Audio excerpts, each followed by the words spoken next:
Captain, can you stop her from being cheerful, please? I don't believe there's a power in the verse stop Captain from being cheerful.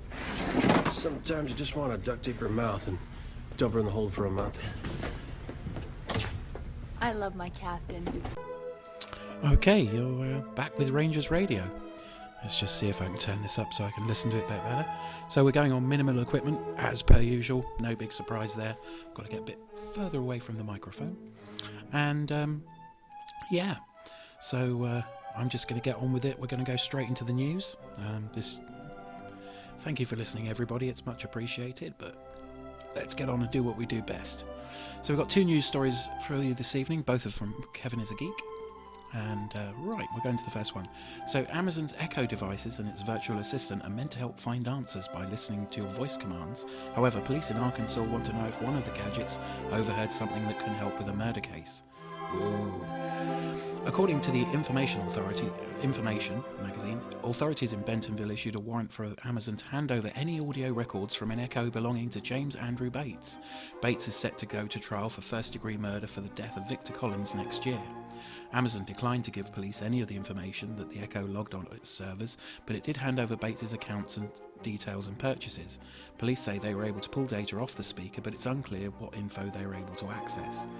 Due to the so-called always-on nature of the connected device, the authorities are after any audio that the speaker may have picked up that night. Sure, the Echo is activated by certain words, but it's not uncommon for the Internet of Things gadget to be alerted to listen by accident. Police say Bates had several other smart home devices, including a water meter.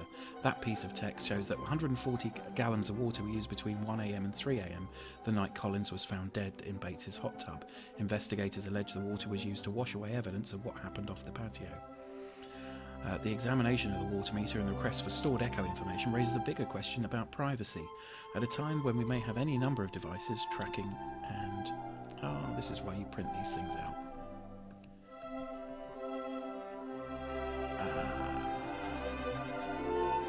However, an audio recording would seemingly be a solid piece of evidence if released.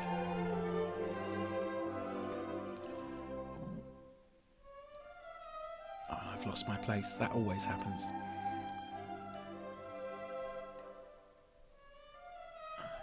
There we go.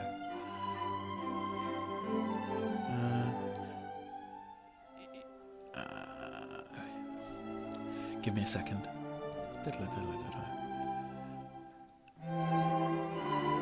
At a time when we have any number of devices tracking and automating our habits at home, should that information be used against us in criminal cases? Bates' attorney argues that it shouldn't. You have an expectation of privacy in your home, and I have a big problem that law enforcement can use the technology that advances our quality of life against us, the defense attorney, Kimberly Weber, said. That's bad writing. So, of course, there's also the question of how reliable information is from smart home devices. Accuracy can be an issue for any number of IoT gadgets. However, an audio recording would seemingly be a solid piece of evidence if released. Just as we saw with the quest to unlock an iPhone in the San Bernardino case, it would be interesting to see how authorities and the companies who make smart home devices work out the tension between serving customers, maintaining privacy, and pursuing justice. And apparently the magazine reached out to Amazon for comment and will update when they get information back. I mean, that's a really big thing. It's one of those huge things that we've been talking about for years and years and years, when the Internet of Things starts really spying on you. And don't be surprised if a lot of these Internet of things become either very, very cheap or free. Because, you know, if you're not paying for it, you're the product. Just like Facebook is now being used by all sorts of people.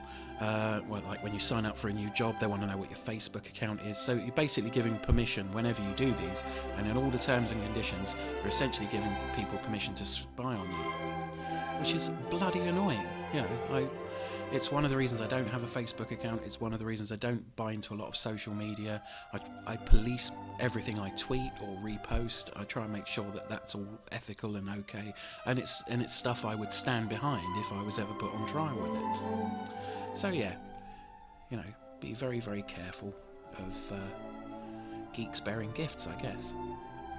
Okay, right. Another news story that is... okay, so if you want to send in news stories, I would really appreciate if somebody had some, like, an upswing news story, that would be really great, because for the past 5 years I haven't been able to think of all that much good news. Okay, so here we go. It's another story from Kev, and this is from the BBC, and the way they try and make it sound reasonable. So, plans to demand proof of identity before voting in a bid to combat electoral fraud have been defended by ministers amid criticism that the move is a sledgehammer to crack a nut. So, councils in England, including Bradford and Birmingham, will trial the pilot scheme at local elections in 2018. The government said it would ensure the integrity of the electoral system. Campaigners said levels of fraud did not justify the move, while Labour said it amounted to voter suppression, and they're bang on. A full list of participating councils has not yet been drawn up, but 18 council areas in England identified by the Electoral Commission as being most susceptible to voter fraud will be invited to take part in a pilot. So essentially, basically, you've got to prove who you are. That might sound on the surface a very simple thing, and probably a laudable thing. However, we'll go into it. So the 18 also include Luton, Slough, Woking, Coventry and Bristol. Different local authorities will trial different types of ID, including driver's licence, passports and utility bills. The creation of a new form of ID specifically for voting has been ruled out by ministers, just as fucking well. So Northern Ireland already requires voters to show ID before casting their vote. Constitution Minister Chris Skidmore said that fraud of any kind was unacceptable and dismissed suggestions that the plans which could be rolled out across the whole country if successful could disenfranchise poor people who do not have ID. Including students who don't pay the bills at their halls of residence, who may not have a driver's licence or may not have a passport, including really poor people, including, pretty much anybody that can't produce. I mean, it's already tough enough that you're not allowed to identify yourself at a polling station and vote if you don't have an address. So homeless people automatically can't vote, prisoners can't vote. So you have to have modern ID, so that means you have to either be a bill payer, own a car, or have a passport, all of which costs money. So a passport's about 80 quid these days, a driving licence is 25 or 35 quid a go. So you're basically going to start sort of pricing people out of being able to vote. Right, so image copyright, oh sorry, scratch that. Birmingham is one of the 18 councils being invited to take part. So Skidmore also said, voting is one of the most important transactions you can make as an individual. In many transactions you need proof of ID. I'm determined to ensure when it comes to groups who are under-registered they get the opportunity to exercise their vote, he added. Ensuring those communities are protected, that the risks of electoral fraud are diminished, we will ensure those individuals are fairly represented across the country. Will they fuck be?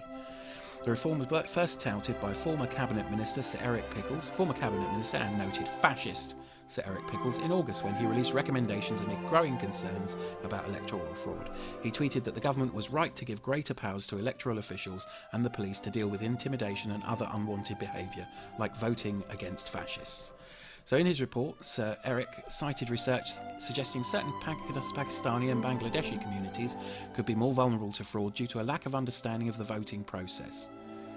So, fascist and racist. He highlighted kinship traditions, i.e. the traditions of brown people, saying that they emphasise collective over individual rights and made it more likely that people would hand over their vote to others, like political parties or unions or anything like that. So Mr. Skidmore dismissed the suggestions that the new measures were targeted at any particular community. Yep, because, understated racism is always the best kind of racism, but said it was essential that people across the UK were able to fulfil their democratic rights regardless of their race or their religion. We weren't talking about race or religion, Mr. Skidmore. We were talking about poor people, basically. We weren't talking about what colour somebody should be if they voted. You brought that up. The Electoral Reform Society, which campaigns for changes to the electoral system to make it fairer, said the move was a blunt instrument that could deter people from voting. No shit. While we should take all instances of voter fraud very seriously where they occur, mandatory voter ID is a sledgehammer to crack a nut, Chief Executive Katie Ghost said. The government should think very carefully before introducing barriers to voting. There is simply no evidence to suggest that electoral fraud is widespread across the UK. Where it has occurred, it has been isolated and should be tackled locally. Bang on. The move was also attacked by many Labour MPs, with Walthamstow MP Stella Creasy suggesting it was a retrograde step that was more about combating low-income voting than tackling fraud. Yeah, exactly that.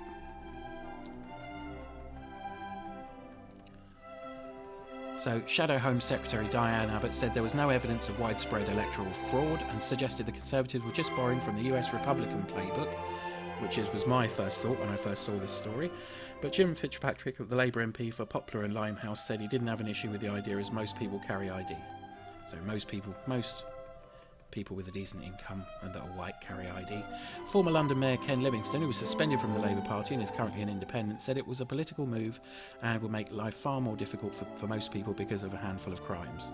The real problem is that most people are not likely to have a passport or a driving licence are going to be the poorest, and I suspect it will basically hit the Labour Party, he told Today.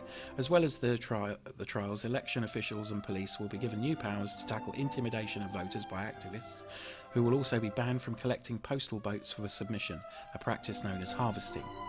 The government said it was considering plans to check the nationality of voters to stop fraudulent registrations.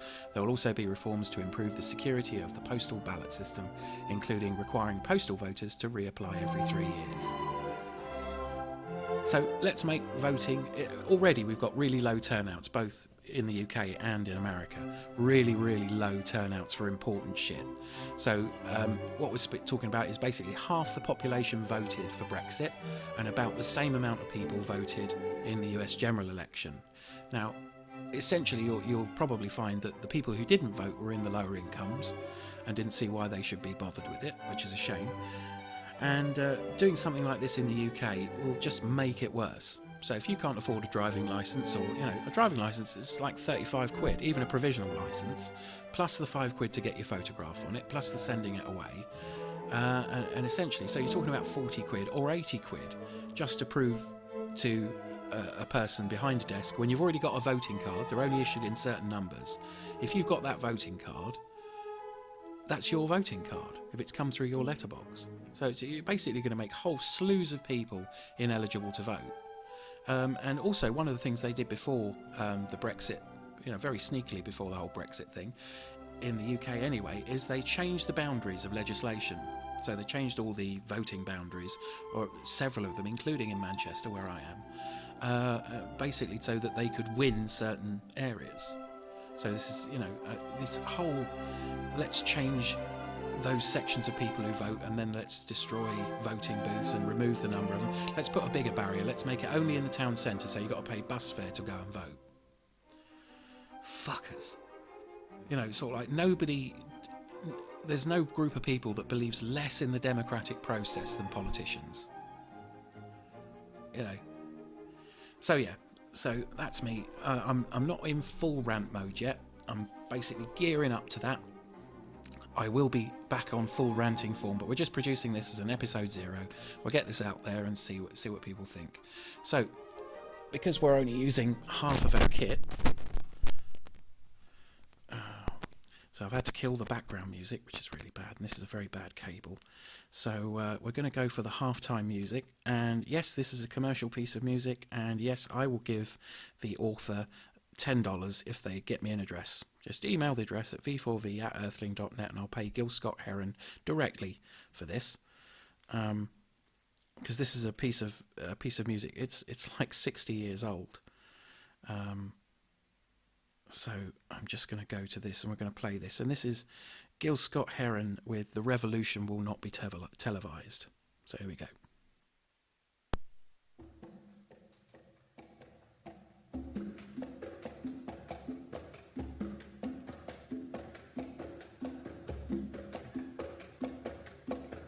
You will not be able to stay home, brother. You will not be able to plug in, turn on, and cop out. You will not be able to lose yourself on Skag and skip out for beer during commercials, because the revolution will not be televised. The revolution will not be televised. The revolution will not be brought to you by Xerox in 4 parts without commercial interruptions. The revolution will not show you pictures of Nixon blowing a bugle and leading a charge by John Mitchell, General Abrams, and Mendel Rivers to eat hog maws confiscated from a Harlem sanctuary. The revolution will not be televised. The revolution will not be brought to you by the Schaefer Award Theater and will not star Natalie Woods and Steve McQueen or Bullwinkle and Julia. The revolution will not give your mouth sex appeal. The revolution will not get rid of the nubs. The revolution will not make you look 5 pounds thinner. The revolution will not be televised, brother. There will be no pictures of you and Willie Mae pushing that shopping cart down the block on the dead run or trying to slide that color TV into a stolen ambulance. NBC will not be able to predict the winner at 8:32 on reports from 29 districts. The revolution will not be televised. There will be no pictures of pigs shooting down brothers on the instant replay. There will be no pictures of Whitney Young being run out of Harlem on a rail with a brand new process. There will be no slow motion or still lifes of Roy Wilkins strolling through Watts in a red, black, and green liberation jumpsuit that he had been saving for just the right occasion. Green Acres, Beverly Hillbillies, and Hooterville Junction will no longer be so goddamn relevant, and women will not care if Dick finally screwed Jane on Search for Tomorrow, because black people will be in the street looking for a brighter day. The revolution will not be televised. There will be no highlights on the 11 o'clock news, and no pictures of Harry-armed women liberationists and Jackie Onassis blowing her nose. The theme song will not be written by Jim Webb or Francis Scott Keys, nor sung by Glenn Campbell, Tom Jones, Johnny Cash, or Engelbert Humperdinck. The revolution will not be televised. The revolution will not be right back after a message about a white tornado, white lightning, or white people. You will not have to worry about a dove in your bedroom, the tiger in your tank, or the giant in your toilet bowl. The revolution will not go better with Coke.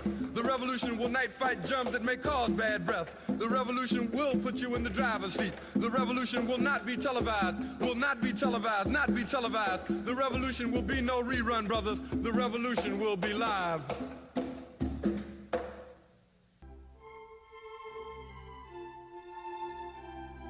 So yeah, I'm really liking the dichotomy of the background music to the Gil Scott era. Yeah, that's awesome. So yeah, definitely, you should definitely check out a documentary if you want to really expand your mind, called Black Panther's Vanguard of the Revolution. That's definitely on YouTube, and I'll put that in the links. If you want a really weird thing, let me just stand up.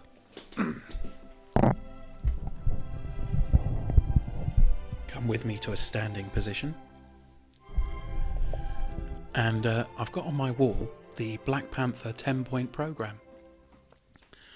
So let's go through this.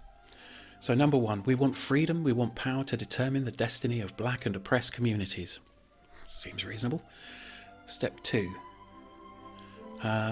we want full employment for our people. Step 3, we want an end to the robbery by the capitalists of our black and oppressed communities.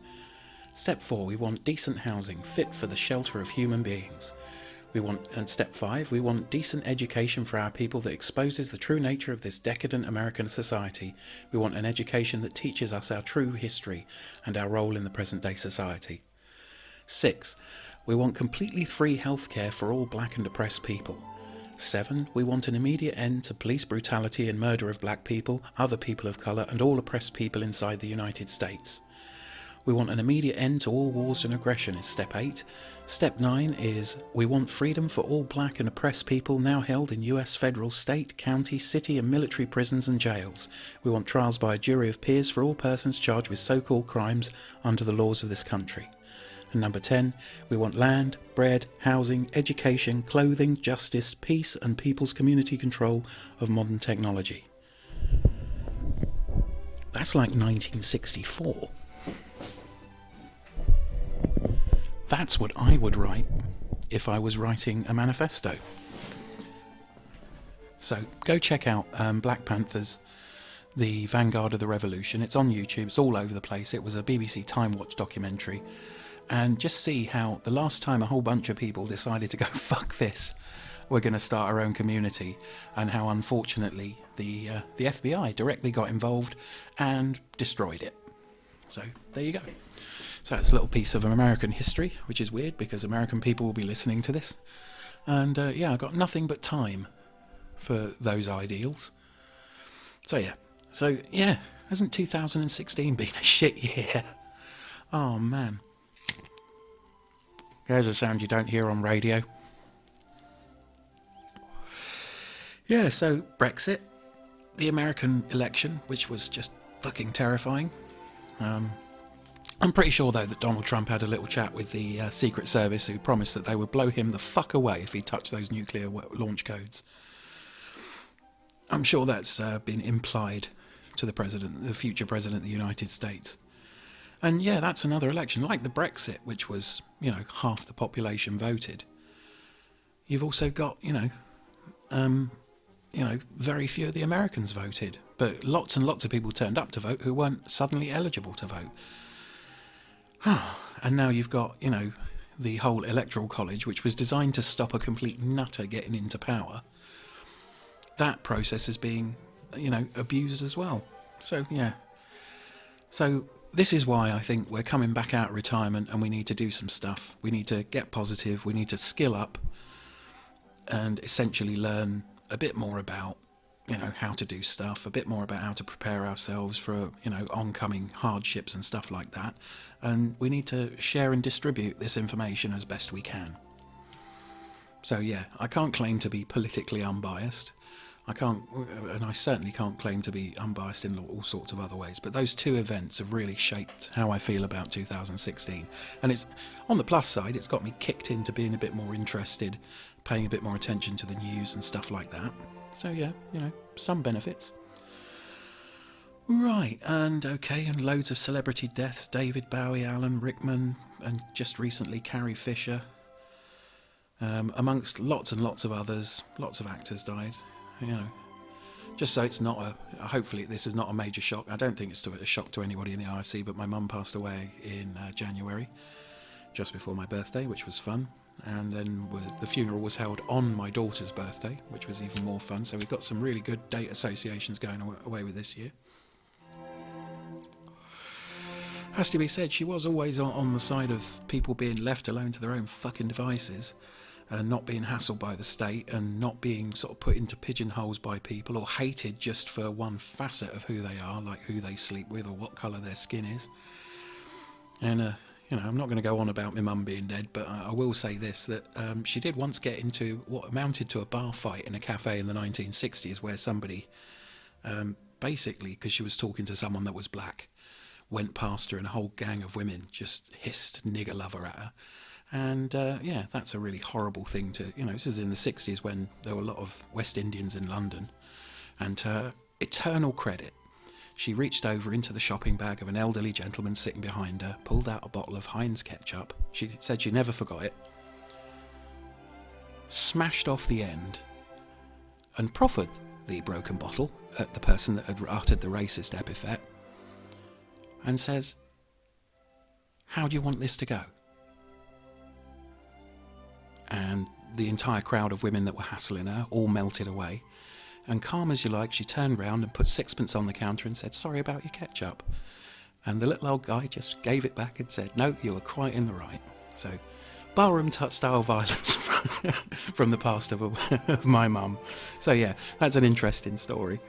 But yeah, it's just, the people around me when I was younger basically stopped me from, spouting stupid stuff or pigeonholing people as a result of the colour of their skin or who they slept with. And it's not hard, I would rather people disagreed for good, solid political reasons and got into actual discourse than just profess to hate people. And the problem with those two election results I mentioned earlier is that the reasons for those elections have somehow sort of taken a veil off people, or somehow explained to them that it was okay for them to now be bigoted. You're allowed to just hate people openly and threaten their lives and threaten them. And so I have to say it's one of the things I try to do, and I've been reasonably successful at it, is I will never allow that to happen at me without saying something. And that's all you've got to do. If you want to stop bigotry's problem is that it tries to act like it's the normal thing and everybody's really thinking it. And all you've got to do to haul it into the light is just say, "No, I disagree." And that's very hard. And I'm not saying you should do it in every circumstances, because in some circumstances it could be life-threatening. You could be in a barroom in Texas, for instance. You might as well just, you've got to then ask your conscience, is it worth it, to step forward and do it? Or are you always going to regret that you didn't? And I'm personally of the opinion, your mileage may vary, that it is always better to stand up to it. It's always better to look that person clearly in the eye and just decide that you would rather not escape unscathed. if that means that that person can get away thinking that everybody's really thinking this thing, because they're not. Most people, the vast majority of people, are good. They're good at heart. Even if they, hate someone, it's probably because of religious or parental programming. And most people want to be the good guy in their lives. And when that sort of thing raises its head, you've got to basically let people know that they're not being the good guy. And that goes for racism, homophobia, sexism, all that sort of shit. The only way that you ever stop it is by explaining to people that it's not okay, or that at least you don't believe it's okay. And that's gonna, I've been in a few cases where it's been very, very dangerous and dodgy, and I just stood my ground and just reaffirmed that I do not believe as they do. And if someone truly loves freedom, the very first freedom you have is the freedom to say, I disagree. So freedom of speech is the first freedom. And that's why it's the First Amendment in the Constitution of the United States, which, if you're anything like me, is a document you cannot read without welling up, because it's such a beautiful idea and has been hijacked, unfortunately. But I know you're all out there in Radio Land are good and decent people, so I'm going to let that go. I'm going to go back to a very simple thing. We're just going to end off this sort of recording. I've had a bit of a rant. And so your Recomedia for this week, apart from Black Panther's Vanguard of the Revolution, is Adam Curtis's Hypernormalization, which will go some way to explaining why, things are as they are, and why things have come, why the bad guys are in charge. And I probably wouldn't recommend you watch it if you're already feeling a bit depressed, so wait till you're up on a high moment and take a break if you need to, because it's quite a long movie. And then anything at all featuring Jello by Afro or Henry Rollins. Those guys are absolute heroes. So that kind of wraps it up. We're not going to go with any play-out music. This is just a short getting back used to ranting into a microphone on my own in a darkened bedroom. The amount of people that think this is a proper radio station, but more on that later. Weirdly, the podcast where I just rant into a microphone in my bedroom has more listeners than the actual radio show that I do every couple of weeks, which is quite weird. Okay, well, thank you very much for listening. We're going to end out with a movie quote, as we always did, and this was just an episode 0, just to get me back into the habit of speaking into a microphone, because I have more got into the flow of it, and there is a possibility, like a tiny possibility, that Graffin will be available or on the show sometime in the near future. So that's something to look forward to. We'll get the band back together. And I've been looking in the IRC, and there are all some awesome people. Kevin is a Geek, and Paonia, and Misanthropic God who was doing Newsreel. The guy that was doing Newsreel is in our IRC. And if you want to go into the IRC, just go to irc.freenode.net on whatever medium you go to get to it. You can even do it on just via a website and tap in #R4nger5. And if you want to send me an email of a news story that you'd like to see covered in Rangers Radio in the future, send us a notification. Get it to v4v@earthling.net. And you can go and check out all this good stuff, all the stuff we're doing. It's all ramping up, guys. And that'll be within on the Rangers Tube, R4nger5 Tube on YouTube. So get out there. We're going to be producing more media coming into 2016, and we'll see if we can't make this a better skilled, a more hopeful, at least a more competent year. Thanks for listening.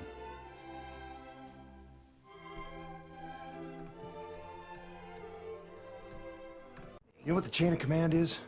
It's a chain I go get and beat you with till you understand who's in rotten command here.